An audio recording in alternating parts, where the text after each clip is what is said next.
Praise the Lord, hallelujah. എൻ്റെ പേര് Mary Thomas. ഞാൻ നിലമ്പൂർ മലപ്പുറം ഡിസ്ട്രിക്റ്റിൽ നിന്ന് വരുന്നു. ഞാനൊരു നേഴ്സാണ് പ്രൊഫഷണലി.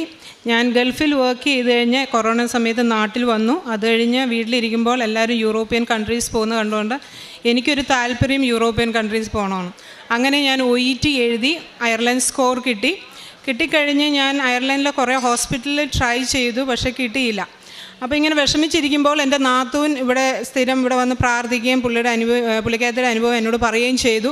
അപ്പോൾ എന്നിൽ ചെറിയൊരു വിശ്വാസം വന്നു. വലിയ വിശ്വാസമല്ല കേട്ടോ, ചെറിയൊരു വിശ്വാസം കൊണ്ട് ഞാൻ ഇവിടെ വന്ന് അനേകം മക്കളെ കണ്ട് കരഞ്ഞ് പ്രാർത്ഥിക്കുന്നു കണ്ടപ്പോൾ എനിക്ക് അതിലൊരു വിശ്വാസം വന്ന് ഞാൻ ഇവിടെ നിന്ന് ഉടമ്പടി എടുക്കുകയും എൻ്റെ ഉടമ്പടി നിയോഗത്തിൽ ഞാൻ ആദ്യത്തെ എനിക്കൊരു അയർലൻഡിൽ നല്ലൊരു ജോലി, നല്ലൊരു ഹോസ്പിറ്റലിൽ കിട്ടണമെന്നായിരുന്നു.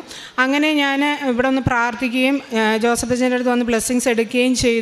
പിന്നെ അതിൻ്റെ കൂടെ ഞാൻ ഉടമ്പടി തൈലം ഡെയിലി ആഫ്റ്റർ പ്രയർ യൂസ് ചെയ്യായിരുന്നു.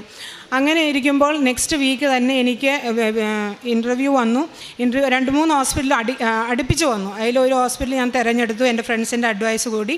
അങ്ങനെ എനിക്ക് വിസയുടെ സമയം വന്നപ്പോൾ ഞാൻ അറിയുന്നു എൻ്റെ OET എക്സ്പയർ ആകാൻ പോകുന്നു. അങ്ങനെ ആയിരുന്നപ്പം എനിക്ക് പോയാൽ യൂസില്ല. അപ്പം അവിടെ ചെന്ന് കഴിഞ്ഞ് എനിക്ക് അഡാപ്റ്റേഷൻ പ്രോഗ്രാം ചെയ്യണം. എന്നാലേ അത് കഴിഞ്ഞ് ലൈസൻസ് കിട്ടുന്നവരെ OETയുടെ വാലിഡിറ്റി വേണം. അപ്പം ഞാൻ എന്തോ ചെയ്യുമെന്ന് എനിക്കറിയത്തില്ല, സമയവും ഇല്ല. അങ്ങനെ ഇരിക്കുമ്പോൾ ഞാൻ പിന്നെയും അല്ലാതെ പോയിട്ട് കാര്യമില്ല. അപ്പം ഞാൻ പിന്നെയും OETക്ക് ഡേറ്റ് എടുത്ത് വന്ന് ഉടമ്പടിയിൽ വെക്കുകയും ചെയ്തു. ഞാൻ റിന്യൂ ചെയ്തപ്പോൾ ഉടമ്പടി പിന്നെയും വെക്കുകയും ചെയ്തു. OET എക്സാം പാസ്സാകണം, എനിക്ക് പോകാൻ വേണമെന്ന് പറഞ്ഞു. അങ്ങനെ ഞാൻ നല്ലപോലെ പ്രാർത്ഥിക്കുകയും ചെയ്തു.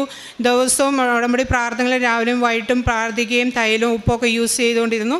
അങ്ങനെ വിശ്വാസത്തോടു കൂടി പ്രാർത്ഥിച്ചു. അതായത് യോഹന്നാൻ 16:23 പറയുന്ന പോലെ whatsoever you ask the father in my name I will give you. ആ വിശ്വാസം എന്നെ മുറുകെ പിടിച്ചു, തളർന്നു പോയില്ല. അങ്ങനെ ഞാനിവിടെ വന്ന് പ്രാർത്ഥിച്ച് അച്ഛൻ്റെ ബ്ലെസ്സിങ്സ് വാങ്ങിപ്പോയി. അച്ഛൻ എന്നോട് പറഞ്ഞു, നിനക്ക് എന്തായാലും OET കിട്ടും, നീ ഇവിടെ വന്ന് സാക്ഷ്യം പറയണം. പക്ഷേ ഞാനിവിടെ വന്ന് പറഞ്ഞില്ല. അതിന് ആദ്യം തന്നെ മാപ്പ് പറയുന്നു. എനിക്ക് സമയം കിട്ടില്ല, പെട്ടെന്ന് പോകേണ്ടി വന്ന ആ സമയം, അതുകൊണ്ടാണ്. അത് കഴിഞ്ഞ് അവിടെ പോയി ഞാൻ അഡാപ്റ്റേഷൻ പ്രോഗ്രാം ചെയ്ത് അവിടെ പാസ്സായി കഴിഞ്ഞപ്പോഴാണ് നെക്സ്റ്റ് നൂലമാല വന്നത്. അതായത് അവിടെ ചെന്നപ്പോൾ എനിക്ക് ഗുഡ് സ്റ്റാൻഡിങ് സർട്ടിഫിക്കറ്റ് എക്സ്പയർ ആയി.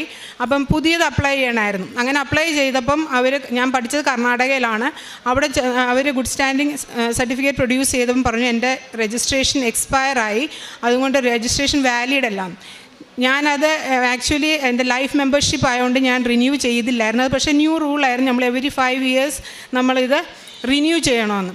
അപ്പം എന്നോട് അവിടുത്തെ അയർലൻഡ് നഴ്സിംഗ് കൗൺസിൽ പറഞ്ഞു, നീ റിന്യൂ ചെയ്ത് നിൻ്റെ കോഴ്സ് സർട്ടിഫിക്കറ്റ് വാലിഡാണെന്ന് അറിഞ്ഞാൽ മാത്രമേ നിനക്ക് അവിടെ ലൈസൻസ് കിട്ടി നേഴ്സായിട്ട് പ്രാക്ടീസ് ചെയ്യാൻ പറ്റുള്ളൂ. അതുകൊണ്ട് അതിനുള്ള കാര്യങ്ങൾ ചെയ്യാൻ പറഞ്ഞു. അങ്ങനെ ഞാൻ ഞാൻ ഏപ്രിൽ 19 ഇവിടെ വരികയും ഞാൻ അപ്ലൈ ചെയ്യുകയും ചെയ്തു റിന്യൂവലിന്. പക്ഷേ റിന്യൂവൽ ചെന്നപ്പം പിന്നെയും ഒരു നൂലാമാല വന്നതെന്ന് വെച്ചാൽ ഞാൻ തമിഴ്നാട്ടിൽ ഫസ്റ്റ് ഞാൻ നഴ്സിംഗ് കഴിഞ്ഞപ്പോൾ ഒന്ന് രജിസ്റ്റർ ചെയ്തായിരുന്നു, അത് ക്യാൻസൽ ചെയ്തിട്ടില്ല. അപ്പം അത് ക്യാൻസൽ ചെയ്ത് NOC വാങ്ങിയാലേ കർണാടകയിൽ റിന്യൂ ചെയ്യാൻ പറ്റുള്ളൂ. അതുകൊണ്ട് എനിക്ക് തിരിച്ചു പോകേണ്ടി വന്നു. ഞാൻ ഇവരോട് പ്രശ്നം പറഞ്ഞു. അവർ പറഞ്ഞു, എന്തായാലും ഒന്നും ചെയ്യാൻ പറ്റില്ല, നിനക്കിവിടെ പ്രാക്ടീസ് ചെയ്യാൻ പറ്റില്ല ലൈസൻസ് കിട്ടാതെ. തിരിച്ച് ഞാൻ നാട്ടിൽ വന്ന് ഞാനിവിടെ വരികയും ചെയ്തു, പ്രാർത്ഥിക്കുകയും ചെയ്തു. ഞാൻ വിശ്വാസത്തോടെ ഈ വാക്യം ഞാൻ എപ്പോഴും ഉരുവിട്ടുകൊണ്ടിരുന്നു, whatsoever you ask my father in the name of me I will give you. അതിന് എനിക്ക് വിശ്വാസം മുറുകെ പിടിച്ചുകൊണ്ട് ഞാൻ വിശ്വാസം മുന്നോട്ട് പോയി. അങ്ങനെ ഞാൻ എൻ്റെ റിന്യൂഡ് സർട്ടിഫിക്കറ്റ് കൊടുക്കുന്ന മുമ്പ് തന്നെ ഇവിടുന്ന് വന്ന് പ്രാർത്ഥിച്ചു പോയ അന്ന് തന്നെ എനിക്ക് രജിസ്ട്രേഷൻ അവിടുത്തെ ലൈസൻസ്, അയർലൻഡിലെ ലൈസൻസ്, അതായത് രജിസ്ട്രേഷൻ സർട്ടിഫിക്കറ്റ് പ്രൊഡ്യൂസ് ചെയ്യാതെയും ഗുഡ് സ്റ്റാൻഡിങ് സർട്ടിഫിക്കറ്റ് പ്രൊഡ്യൂസ് ചെയ്യാതെയും അവിടുത്തെ ഗവൺമെൻറ് എനിക്ക് ഈ ലൈസൻസ് തന്നു. എനിക്ക് വിശ്വസിക്കാൻ പറ്റുന്നില്ല. ഞാൻ ഈ വാക്യം എഴുതുകയും പറഞ്ഞുകൊണ്ടേ എപ്പോഴും ഇരിക്കുമായിരുന്നു. എൻ്റെ വിശ്വാസം അതുകൊണ്ട് ഇവിടെ മാതാവിനോട് ഞാൻ എപ്പോഴും കരഞ്ഞു പ്രാർത്ഥിക്കും. എനിക്കറിയത്തില്ല ഞാൻ എന്തോരം കണ്ണുനീര് ദൈവസന്നിധിയിൽ ഒഴിക്കുമെന്ന് എനിക്കറിയത്തില്ല. അങ്ങനെ ഇതിന് ഫലം കണ്ടു. ഞാനപ്പോൾ എനിക്ക് പറയാനുള്ളത്, നമ്മൾ വിശ്വാസത്തോടെ എന്ത് പ്രാർത്ഥിച്ചാലും ദൈവം നമ്മളെ കൈവിടില്ല. ഒരു നാളും തളർന്നു പോകരുത്. മുന്നോട്ട് നമ്മുടെ ഓടി നമുക്ക് ദൈവം ഒരു വഴി തുറന്നു തരും. ലൈസൻസ് കിട്ടിക്കഴിഞ്ഞാൽ കഴിഞ്ഞ് അപ്പോഴത്തേന് എൻ്റെ വിസ എക്സ്പയറായി. അപ്പോൾ അവർ പറഞ്ഞു നാട്ടിൽ പോകണം, വിസ എക്സ്പയർ ആകാൻ പോകുന്നു, നിൻ്റെ പെർമിറ്റ് കിട്ടാതെ നിനക്ക് ഇനി വിസയ്ക്ക് അപ്ലൈ ചെയ്യാൻ പറ്റത്തില്ല.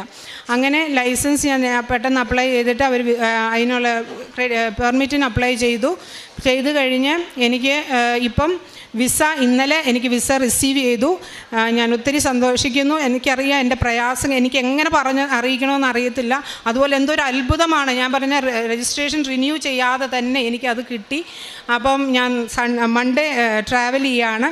അപ്പോൾ എൻ്റെ ഫ്രണ്ട്സിനോടൊക്കെ അവിടെ എൻ്റെ മേറ്ററിനോട് അവിടെ പറഞ്ഞപ്പോൾ അവർ പറഞ്ഞു, so delighted to hear from you that you got the licence without the renewal. ഞാൻ പറഞ്ഞു ഞാൻ ഇവിടെ കൃപാസന മാതാവിനോട് വന്ന് പ്രാർത്ഥിക്കുമായിരുന്നു.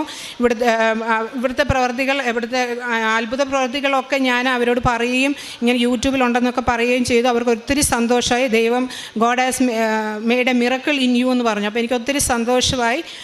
ഇതാണ് ഒരു ഉടമ്പടി ചെയ്ത ഇത് എനിക്ക് കിട്ടിയത്. രണ്ടാമത്തത് എൻ്റെ മോൻ മസ്കുലർ ഡിസ്ട്രോഫിയുള്ള ഒരു കുഞ്ഞാണ്.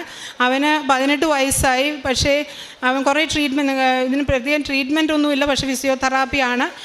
പക്ഷേ അവന് എക്സസൈസ് ചെയ്യുന്നാലും കുറച്ചൊക്കെ നടക്കുകയൊക്കെ ചെയ്യും. പക്ഷേ ഡോക്ടേഴ്സിനൊക്കെ ഭയങ്കര അത്ഭുതമാണ്. അവന് CMC വെല്ലൂരിലാണ് കാണിച്ചുകൊണ്ടിരുന്നത്. അപ്പം അവിടെ ഡോക്ടേഴ്സ് പറഞ്ഞു, മോനെ എങ്ങനെ ഇത്ര നടക്കുന്നുണ്ടല്ലോ, ഒരു അത്ഭുതം തന്നെയാണ് അങ്ങനെ പറഞ്ഞു. പക്ഷേ അത് തന്നെ ഞാനും വിശ്വസിക്കുന്നു. കൃപാസന മാതാവ് അവന് പിതാവിനോട് പ്രാർത്ഥിച്ച് കിട്ടിയതാണ്.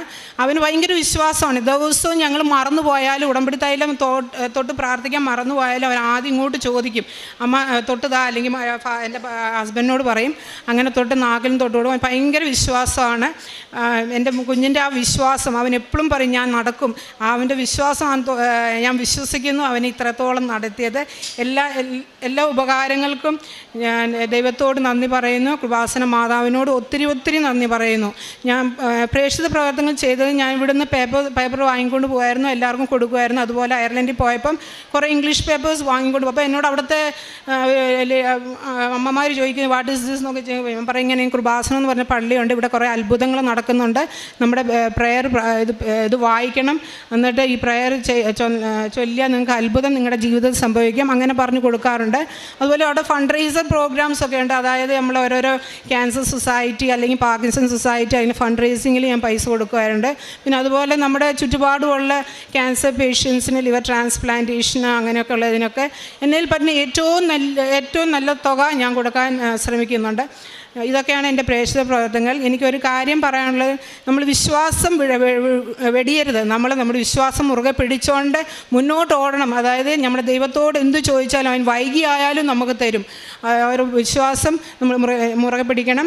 ഇതാണ് എനിക്ക് പറയാനുള്ളത്. യേശുവേ നന്ദി, യേശുവേ സ്തോത്രം, യേശുവേ ആരാധന.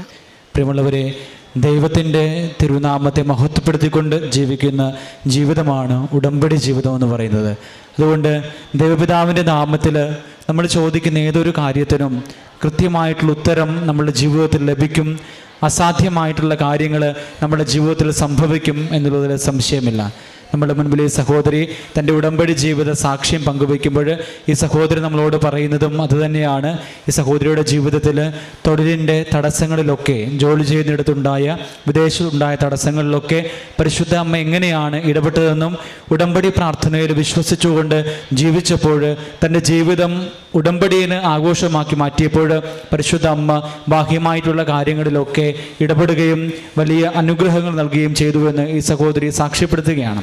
അതുപോലെ തന്നെ തൻ്റെ കുഞ്ഞിൻ്റെ ജീവിതത്തിലും രോഗത്തിൻ്റെ അവസ്ഥയിലും ഉടമ്പടി നേർച്ച വസ്തുക്കൾ ഉപയോഗിക്കുമ്പോൾ എങ്ങനെയാണ് അനുഗ്രഹമായിട്ടും അഭിഷേകമായിട്ടും അത് മാറുന്നതെന്ന് ഈ സഹോദരി നമ്മളോട് പങ്കുവച്ചു. ഈ സഹോദരിയോടും കുടുംബത്തോടും ചേർന്നുകൊണ്ട് പരിശുദ്ധ അമ്മ ഇവരുടെ ജീവിതത്തിൽ ചൊരിഞ്ഞ എല്ലാ അനുഗ്രഹങ്ങൾക്കും ഉപകാരങ്ങൾക്കും നമുക്ക് നന്ദി പറയാം.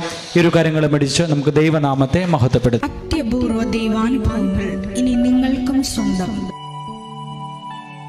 ഈ യൂട്യൂബ് ചാനൽ ഇതുവരെ സബ്സ്ക്രൈബ് ചെയ്തിട്ടില്ലെങ്കിൽ ഇപ്പോൾ തന്നെ സബ്സ്ക്രൈബ് ചെയ്യുക. ഈ വീഡിയോ ഇപ്പോൾ തന്നെ നിങ്ങളുടെ സുഹൃത്തുക്കൾക്ക് ഷെയർ ചെയ്തുകൊണ്ട് കർത്താവിൻ്റെ പ്രേക്ഷിതരാകുക.